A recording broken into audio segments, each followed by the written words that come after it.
Hey YouTube, hey subscribers, thanks for tuning in. In this video, we're going to talk about how eventually, over time, narcissists should bore you to tears. I've done many videos on how predictable they really are. And someone made a good comment the other day. They said that narcissists are predictable to us because we're predictable to them as well. And you know what? It's true. And I think that's part of the big reason that I do this channel at all is to make us a little bit less predictable. One of my most popular videos and also one of my most controversial videos is Fun with Your Narcissist. So those who actually take the time to listen to the video in its entirety and hear everything I have to say realize that I'm not saying, basically go play with a rattlesnake. I mean, come on, people, really? What I'm saying in that video, most people are able to pick up on and have articulated it better than me, the fact that we should really become a little bit less predictable to them. They know how we're going to react. They know what we're going to say. They know what we're going to do. They know our patterns and cycles too. The only difference between the two of us is we have the capacity and capabilities to change. And in my personal opinion, narcissists do not. Some people disagree with me, but in my opinion, narcissists cannot be moved. They're an unmovable rock, and they're darn proud of it too. So why should this come to bore you over time?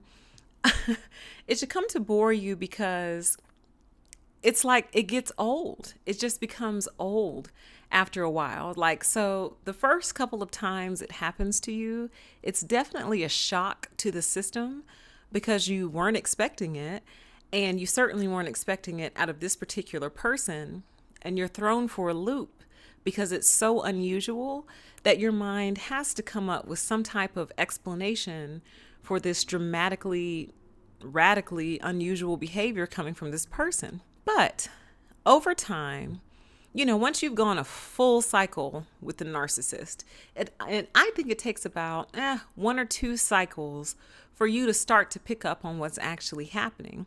So by the third cycle is when you should become aware. This is like when you're sitting up in bed. So the first cycle, you just woke up, you're still groggy.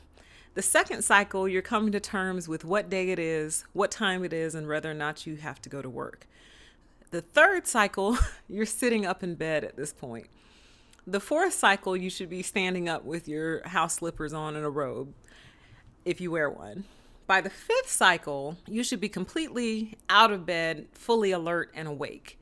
So what I'm talking about is when you reach that fifth cycle, you're up, you're making your coffee. Well, maybe you've had your coffee at this point and now you're really, really awake. But my point is you're in a place that you're no longer confused by what's happening. You actually see very clearly what's going on.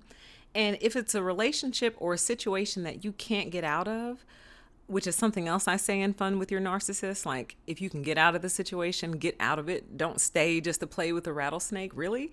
No, get out. There are many situations where you're stuck. And so if you find yourself in that position where you're stuck with this person, this narcissist, eventually you should reach a point of complete and total boredom with them, with their antics, with their shenanigans. You'll watch them as they, run scripts on you that in the past triggered deep insecurities or fears of abandonment. And you'll just kind of sit there looking at them, thinking to yourself, you are so pathetic. Oh my God, you're really trying this. And so when the first one that they pull out of their back pocket doesn't work, they're like, that usually works every time. So then they go and they pull out another rabbit out of their hat. And you're bored by that too. You're unimpressed. And they can pick up on your lack of interest, your lack of impact from their actions. They can sense that. If nothing else, narcissists are very good at picking up on people's vibes and cues. If they had a use value, that would be it. And so they're watching you and they're seeing, none of this is working. So typically that's when they pull out their best that maybe they've even been saving up for a while, because the first couple of things always work on you. So they've never had to pull out their best.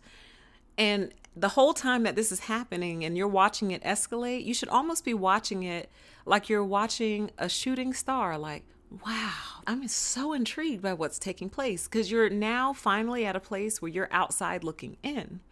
you're no longer stuck in the situation with the narcissist. Now you're one step removed, observing the situation, and you're really in a state, you're not in a state of shock, but you're definitely in a state of awe, because you start to just ask yourself questions like, what would compel a person to attempt to do this to another person's mind? You know what I mean? And again, when you're in the middle of it, you don't see what's happening. But again, once you're up out of bed, had your coffee, and you're fully alert, now you're aware of what this person is doing and has done to you in the past. And when that ball of yarn starts to unravel, watch out. Like, you might need to take a weekend, go get a hotel room for the weekend, and just let that ball unravel, because you'll start to realize that this whole entire time they've been running the exact same game, the exact same pattern, the exact same script. Those off and on relationships that people get into with narcissists, the only reason they last so long is because, well, it really does take two to tango, honestly, but it's because you're both locked into the dance. So as long as the narcissist isn't missing a step and you aren't missing a step, you're locked into the dance. So what happens when you finally start to become bored with them, which is really when you get to detach and let go. My boredom tends to morph into disgust, but I'll save that for another video. This is one of my greatest hopes for you guys, that as you start to wake up and realize who these people are, how they operate in the world, why they're doing to you what they're doing to you, that after you get over the trauma and the anger, rage even, after you have purged all of those emotions from your system, you should really reach a state of flat boredom. And it's interesting because you'll see the narcissist attempt to get a rise out of you again, and you'll be so turned off, so neutral to them, that they will either fly into a rage or they'll leave. And honestly, that's one of the greatest gifts you could ever get. As soon as they go, your energy returns to you in a way that I could only tell you happens, but you have to experience for yourself. So anyway, just be on the lookout for that. Study your own emotions and watch as you start to snap out of the spell. Over time, you should just become bored with their antics, and you should find yourself saying things like, and here comes the silent treatment. Awesome. All right, this will last for about 2 weeks, so at least I get 2 weeks apiece. So you'll just find yourself kind of checking off in your mind like they're plays, like it's almost like a playbook. And you should just be so bored by it, and eventually just kind of insulted that they would even keep attempting to do this kind of thing to you, because it really says a lot about what they think about you, that they would keep attempting these little mind games on you.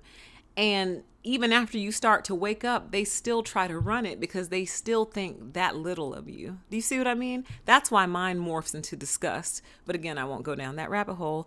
Anyway, thanks you guys for listening. Hope you have a great week, and I grant you the permission to exist. Bye-bye.